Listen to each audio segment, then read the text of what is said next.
మీ విద్యాభ్యాసం ఎక్కడ కొనసాగిందంటారు? నేను హైదరాబాద్. ఈ విషయంలో నేను ఒకటి చెప్పాలి, వీడి విషయంలో పార్లమెంట్ చేయాలని వాడికి ఎంత ఉండిందో నాకు కూడా అంత. చేవెళ్ళ పేరు మీద పార్లమెంట్ అయింది. చేవెళ్ళ ఎస్సీ రిజర్వేషన్ అయినాక పార్లమెంట్ కూడా చేవెళ్ళ పేరు మీద అయింది. సో ఆ చేవెళ్ళ అనే వర్డ్తో ఉన్న అనుబంధం కావచ్చు, మాకు ఆ ప్రాంతంతో ఉన్న అనుబంధం కావచ్చు, ఫస్ట్ టైం ఎంపీ ఏర్పడ్డది కాబట్టి ఆ ప్రాంతం నుండి మా ఫ్యామిలీ నుండి ఉండాలనే కోరిక కావచ్చు. నాకేమో ఎంపీ ఇంట్రెస్ట్ లేదు కాబట్టి వాడిని పని చేసుకొని ఒక 8 years చేశాడు అట్లా. అప్పుడు జయపాల్ రెడ్డి ఉన్నప్పుడు 3 years అంతకుముందు, తర్వాత 5 years కూడా అట్లా వర్క్ చేసుకుంటూ వచ్చాడు. సరే వీడికి ఇస్తున్నప్పుడు నేను నాకు కూడా కావాలి అని అడిగాను పార్టీలో.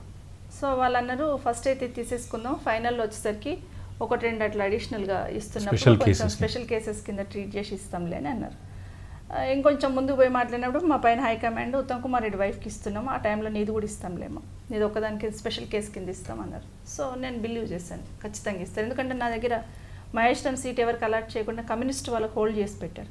కొన్ని కమ్యూనిస్ట్ వాళ్ళు కూడా అనౌన్స్ చేశారంటే అట్లా కూడా అనౌన్స్ చేయలేదు.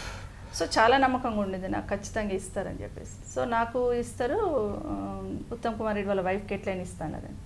సో ఉత్తమ్ కుమార్ రెడ్డి వైఫ్కి అనౌన్స్ చేసినాక లేదు ఒక ఫ్యామిలీలో 2 ఇస్తే మిగతా చాలామంది కూడా అడుగుతున్నారు కదా, హట్ అవుతారు వాళ్ళందరూ, కుదరదన్నారు. కుదరదన్నప్పుడు వీడు దిగ్విజయ్ సింగ్ గారితో మాట్లాడి నాకు అమ్మకు కుదరదన్నప్పుడు నాకు వద్దు ఎంపీ అమ్మకే ఇచ్చేసేయండి, అమ్మ లేకపోతే నేను గెలవలేను, నాతో కాదు అని చెప్పి ఫోన్ చేసి అడిగారు.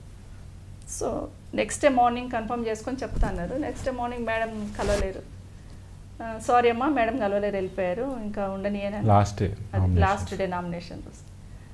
అప్పుడే మాకు అర్థమైపోయింది ఇంకా ఒకటి, ఇప్పటికీ కూడా వాడికి 2 పిల్లలైనా నేను ఒక వర్డ్ గట్టి చెప్పానంటే నో అన్నాడు.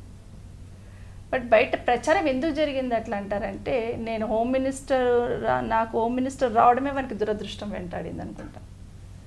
నన్ను డైరెక్ట్ అలిగేషన్ ఏం పెట్టలేరు, వితిన్ ద పార్టీ కావచ్చు ఇంకోటి కావచ్చు.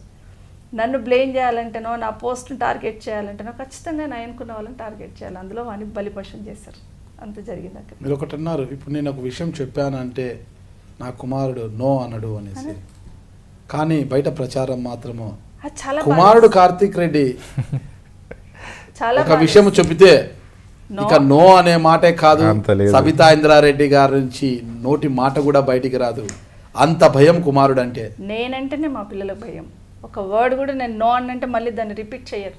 కానీ మరి అంతలా ఎందుకు వచ్చిందంటారు ప్రచారం? ఎందుకంటే నా పిల్లలు నేను ఏం చెప్పి కార్తీక్ రెడ్డి గారంటే సబితా ఇంద్రారెడ్డి ఒక సింహ స్వప్నం, భలే వాళ్ళే.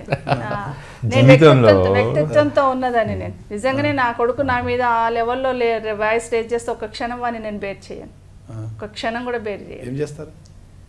నా లైఫ్ నాది, నీ లైఫ్ నీది, వెళ్ళిపోరా అంటాను అంతే. ఆస్తులు ఇచ్చేస్తారా? జీవితంలో ఆస్తులు కాదండి, ఆస్తులు ఒకటే ఇంపార్టెంట్ కాదు ఇక్కడ. మీరు ఆస్తులు తీసుకురాకండి. రాజకీయాలలో ఉన్న వాళ్ళందరూ ఆస్తులు కూడగట్టుకోవడానికే వస్తారనే ఇంప్రెషన్ ఏదైతే ఉందో తప్పంటాను నేను.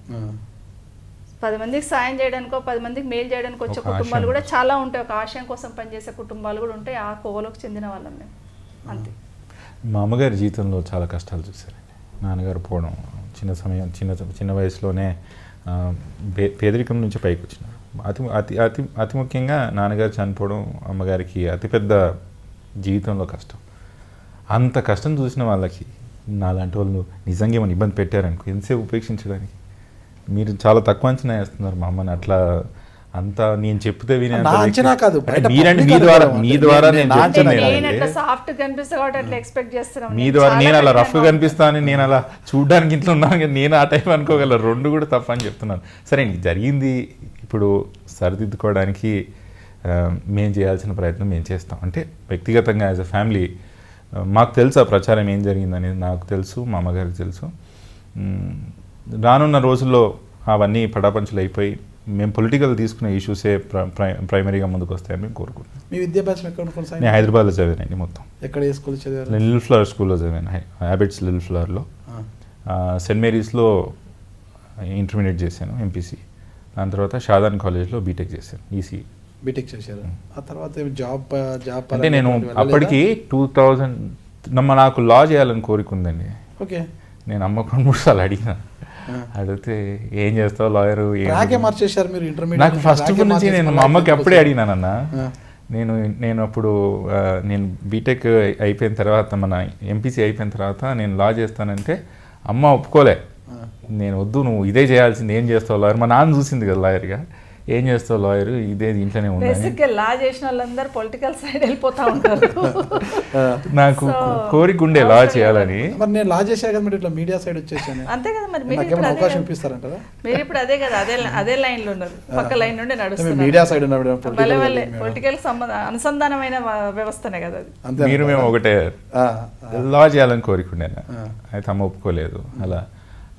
అలా అయిపోయిన తర్వాత జాబ్ చేయాలని ఇప్పుడు నాకు అంటే ఇంట్రెస్ట్తో మనం చేసింది ఉంటేనేమో మనం ప్రాక్టీస్ చేయాలని పెట్టుకోవాలని, యాజ్ ప్రొఫెషనల్గా కాకుండా యాజ్ డిగ్రీగా చేయాలని అనుకున్నప్పుడు ఉద్యోగం చేయాలని కూడా పెద్దగా నాకు ఇప్పుడు అనిపించలేదు.